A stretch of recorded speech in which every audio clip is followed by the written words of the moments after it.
आपल्या सोबत आहेत राज्यमंत्री आणि शिवसेनेचे नेते आशिष जयस्वालजी। आशिष भाऊ, निवडणुकांची धामधूम सुरू झालेली आहे। सगळ्यात महत्त्वाचा मुद्दा असणार आहे निवडणुकीमध्ये लाडक्या बहिणींचा। तुम्ही कसं बघता? लाडक्या बहिणींना जे निधी दिलेला आहे त्याच्यावर ही निवडणूक होणार, तो मुद्दा महत्त्वाचा असणार, किती महत्त्वाचा असणार? नाही, लोकल बॉडीच्या निवडणुका या लोकल मुद्द्यावर असतात। आपण कुठला उमेदवार कशा पद्धतीने दिलेला आहे, त्याचं स्वतःचं नेटवर्क आहे, त्याचा जनसंपर्क कसा आहे, आणि जो कुठल्याही व्यक्तीचा कार्यकर्ता असेल, पदाधिकारी असेल, तो लोकांसाठी कशा पद्धतीने झटतो, राबतो, त्याच्यावर त्याच्या निवडून येण्याचं भविष्य अवलंबून असते। फक्त कुठल्या एका योजनेवर निवडणूक होत नाही। त्यामुळे सर्व गोष्टीचा विचार करून निवडणुकीच्या निकालावर त्याचा निर्णय होत असतो। शिवसेना कुणासोबत लढणार? एकटी लढणार आहे की महायुतीमध्ये लढणार आहे? बघा की तसं तर सूचना महायुतीच्याच आहे आणि निर्णय असा झाला आहे की महायुती म्हणूनच निवडणूक लढायची आहे। परंतु एखाद्या ठिकाणी अपवादात्मक परिस्थितीमध्ये जिथं कॉम्प्रोमाइज होऊ शकत नसेल तिथं कदाचित मैत्रीपूर्ण लढत होऊ शकेल। परंतु वरून हे निर्णय झालेला आहे की निवडणूकही महायुतीत लढायच्या। मंत्र्यांचं रँकिंग आलं मध्यंतरी, त्यातल्या काही मंत्री तुमच्या पक्षाचे आहे जे नापास झाल्याची चर्चा होती। कसं शिवसेना कसं बघते या सगळ्याच्याकडे? मला कुठल्या मंत्र्यांचं रँकिंगच्या संदर्भामध्ये मी काही लक्ष घालत नाही, मला माहिती नाही। माणूस काम करतो आपल्या सॅटिस्फॅक्शनसाठी, प्रावीण्यापेक्षा प्रमाणपत्राला कधी अधिक महत्त्व असू नये। शेवटी आपण ज्या खात्याचं काम करत आहोत त्या खात्यामध्ये काम करत असताना आपल्याला त्यातून समाधान मिळालं पाहिजे की आपण लोकहिताचे निर्णय केले।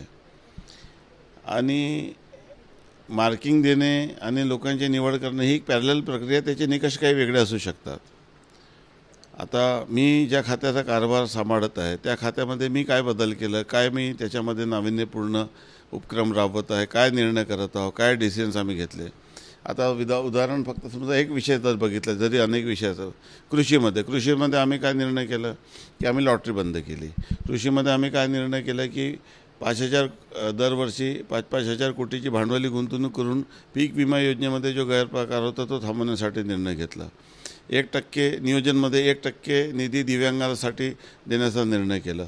अशा पद्धतीने शाश्वत विकासाच्या ध्येयावर आम्ही काम करत आहोत। शेवटी जी जबाबदारी मिळालेली आहे, माननीय मुख्यमंत्र्यांनी दिलेली आहे, त्याच्यावर प्रामाणिकतेने काम करायचं आणि स्वतःला सॅटिस्फॅक्शन असलं पाहिजे, हे जास्त महत्त्वाचं आहे। कृषीचा विचार तुम्ही, त्याच्या आधी एक प्रश्न, मध्यंतरी जेव्हा हे सरकार गठीत झालं तेव्हा असं तिन्ही नेत्यांनी असं म्हटलं होतं की असेसमेंट केलं जाईल आणि त्यानुसार रिव्ह्यूज पण होईल, त्यानुसार कोणाला आराम करण्याची संधी द्यायची, कोणाला पदोन्नती द्यायची, याचा पण निर्णय केला जाईल। त्यामुळे परमनंट पोस्ट आहे असं समजू नये, असं सांगितलं। ते असेसमेंट सुरू आहे आता मंत्र्यांचं? बघा, मी देखील ही मागणी करणाऱ्यापैकी एक होतो। राज्य सरकारमध्ये मंत्रिमंडळात जेही मंत्री काम करत आहे त्यांचा परफॉर्मन्स ऑडिट व्हायलाच पाहिजे आणि तो ऑडिट घेणे हे राज्याचा प्रमुख म्हणून मुख्यमंत्र्याची जबाबदारी आहे। आमच्या पक्षामध्ये माननीय एकनाथजी शिंदे यांनी या पद्धतीचं ते ऑडिट करत आहे, ते स्वतः रिपोर्ट घेत आहे, आम्हाला वारंवार विचारणा करत आहे, लोकहिताचे निर्णय तुम्ही काय केले, काय करणार आहात। शेवटी त्यांनी देखील मुख्यमंत्री असताना महाराष्ट्रामध्ये एक मुख्यमंत्री कसा काम करू शकतो याचं एक त्यांनी उत्तम उदाहरण या ठिकाणी प्रस्तुत केलं आहे। 2-2.25 वर्षामध्ये ज्या पद्धतीने त्यांनी, कोणी माणूस 10-20 वर्ष राहून काम करू शकते तशा पद्धतीने धाडसी निर्णयाने काम त्यांनी केलेलं आहे। आणि त्यामुळे मंत्र्यांचं ऑडिट व्हायलाच पाहिजे आणि तो ऑडिट माननीय मुख्यमंत्री आणि त्या पक्षाचे नेते करत आहे आणि ज्यांचा परफॉर्मन्स चांगला आहे त्याला सत्कार मिळेल, ज्यांचा परफॉर्मन्स खराब आहे त्याला डच्चू मिळेल। लंबा पॉज आहे, डच्चू मिळेल याच्यानंतर बरे, कारण की परफॉर्मन्स ऑडिट सुरू आहे असं तुम्ही म्हणता आणि बातम्या तशा आहेत। परफॉर्मन्स ऑडिट व्हायलाच पाहिजे, हे अतिशय योग्य आहे। तुम्ही आमदारांशी कसे वागता, आमदारांचा तुमच्याबद्दल फीडबॅक काय आहे, तुम्ही मंत्रालयात किती वेळ बसता, लोकांशी जनतेची कामं कशा पद्धतीने करता, या सर्व विषयावर शेवटी मूल्यमापन व्हायलाच पाहिजे आणि हे मूल्यमापन होणे आवश्यक आहे। त्याच्यामुळे जे काम करणारे मंत्री आहेत त्यांच्यामध्ये देखील एक काम करण्याचं टार्गेट आणि उत्साह निर्माण होतो। कृषीचा विषय, काही ठिकाणी अतिवृष्टी होत आहे तर काही ठिकाणी पाऊसच नाही. हे बघा, जे निसर्गाच्या हाती आहे ते आपल्या हाती नाही आहे. आपण सरकार म्हणून किंवा कृषी विभागाचा राज्यमंत्री म्हणून किंवा मदत पुनर्वसन विभागाचा राज्यमंत्री म्हणून जे परिस्थिती जशी उद्भवली त्या उद्भवलेल्या परिस्थितीवर आम्ही नेहमी शेतकऱ्यांच्या सोबत राहिलेलो आहोत. शेतकऱ्यांना कधी नव्हती ती मदत मागील 2-2.5 वर्षात आपण केलेली आहे. अधिक आता आपल्याला माहीत असेल की आताच 25,000 कोटीची 5 वर्षात गुंतवणूक करण्याचा आणि एक मोठा निर्णय सरकारने घेतलेला आहे. की आपण NDRF HDRFची मदत करत आहोत. त्यातून जे काही निकष आहे त्यानुसार शेतकऱ्याला मदत करत आहोत. प्रधानमंत्री पीक विमा योजना देखील आपण राबवत आहोत. त्यामुळे जी परिस्थिती उद्भवली, वाईट परिस्थिती आली, एखादा संकट परिस्थिती निर्माण झाली तर त्या शेतकऱ्याला मदत करत असतो. ही काही नवीन बाब नाही आहे. नैसर्गिक संकट हे वारंवार येत आलेले आहे. आव्हानं आले, परंतु त्या आव्हानाला मागील 2.5 वर्षात आम्ही समर्थपणे फेस केलेलं आहे आणि आता देखील फेस करू. शेवटचे 2 प्रश्न.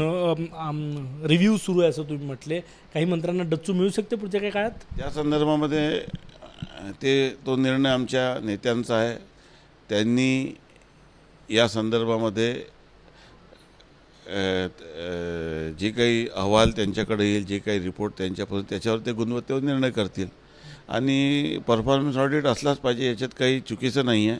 आणि परफॉर्मिंग लोक सरकारमध्ये असले पाहिजे, याच्याबद्दलही कोणाच्या मनामध्ये शंका असण्याचं काही कारण नाही. शेवटचा प्रश्न. तिन्ही पक्ष ऑडिट करतायत परफॉर्मन्स ऑडिट?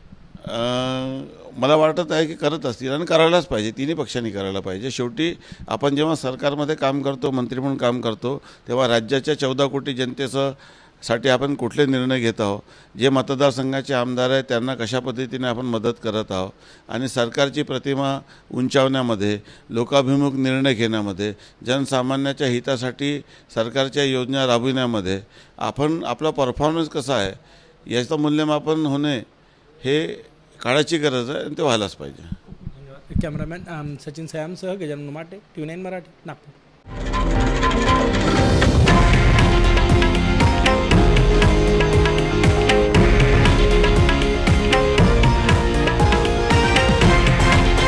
हे आहे देशातील नंबर 1 न्यूज नेटवर्क आणि आपण पाहत आहात TV9 मराठी, एकमेव.